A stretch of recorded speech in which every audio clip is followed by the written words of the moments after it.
La educación en la Roma antigua. En general, la enseñanza en las escuelas romanas era muy similar al de sus homólogas griegas. En ambas se estudiaban el latín y el griego, siendo la enseñanza bilingüe.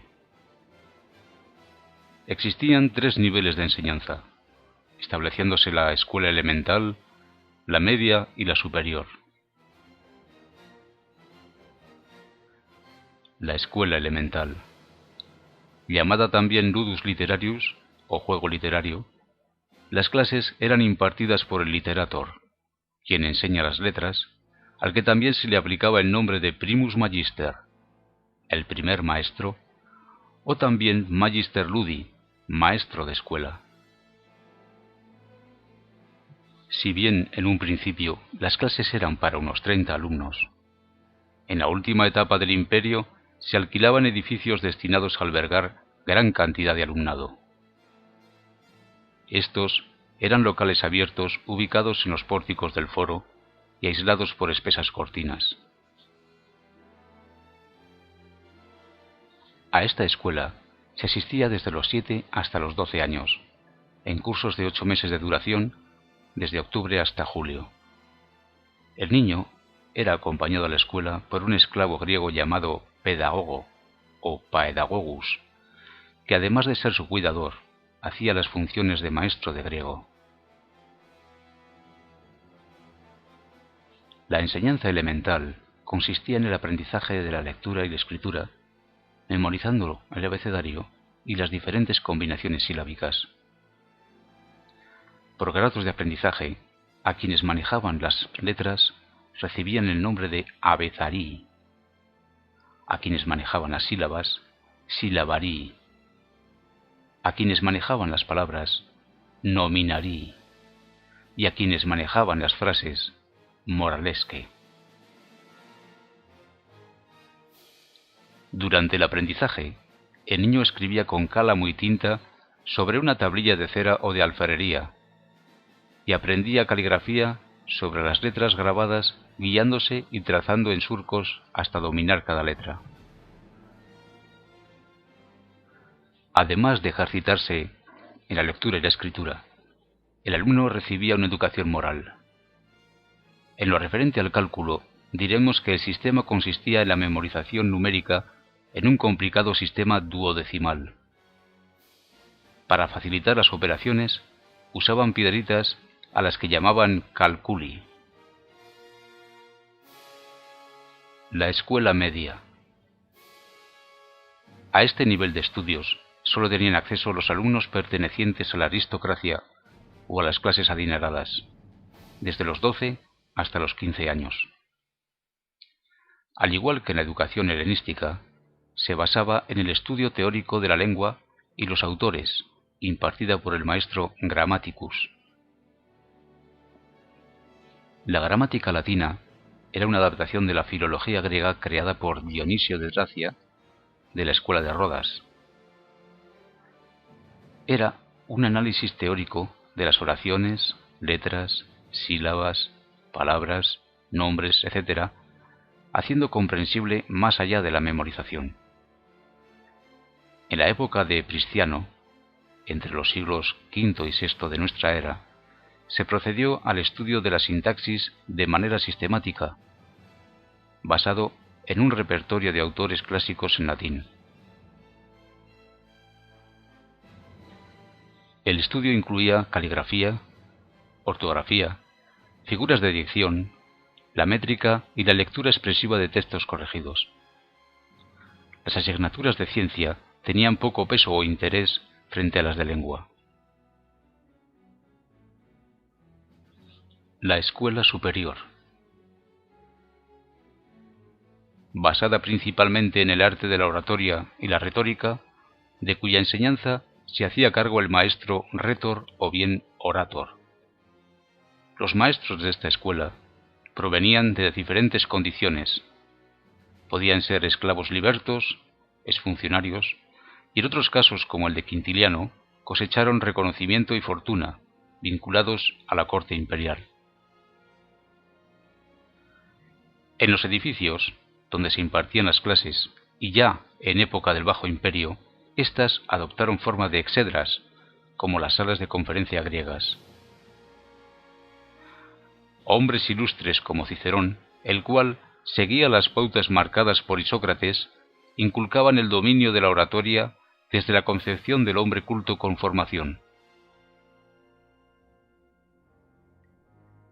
El imperio preparaba a sus oradores para el ejercicio de la abogacía y la jurisprudencia desde el aprendizaje de las leyes y la retórica, la cual permitía crear una línea argumental, caso del jurista, como de la elocuencia por parte del abogado. Este método educativo era exclusivo de la sociedad romana, a diferencia de la griega, más orientada a la filosofía. Formación. El origen campesino de la cultura romana marcó los contenidos de su educación. No existía, como en Grecia, el sentido caballeresco de los héroes homéricos. La relación comercial con pueblos mediterráneos, como griegos y cartagineses, fue también moneda de cambio para la adquisición de conocimientos, tanto industriales como culturales y religiosos. La ingeniería naval, la acuñación de moneda, concepción de la filosofía y las diferentes deidades. La agricultura romana fue la impulsora del crecimiento económico y educativo. En la cultura romana, el patriarcado era fundamental. Surge la figura del pater familiae y su autoridad patria potestas. El respeto por los dioses y por los mayores era la base de la educación, y así como la madre no tenía derechos legales, sí que era respetada. Se encargaba de la economía, del gobierno de la casa y la servidumbre. A los 16 años, el joven romano se despojaba de su toga pretexta, bordada en púrpura, que simbolizaba su infancia, sustituyéndola por otra toga completamente blanca llamada toga virilis, la cual le otorgaba la calidad de ciudadano.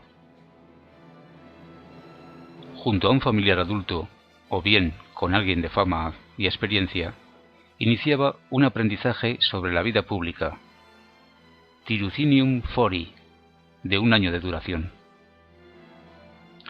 Tras este período, ingresaba otro año en el ejército sencillamente como soldado o bien, como en el caso de los jóvenes aristócratas, que tras este servicio eran nombrados tribunos militares, que o bien ostentaban cargo en el ejército o lo hacían en la política, patrocinados por alguien con experiencia.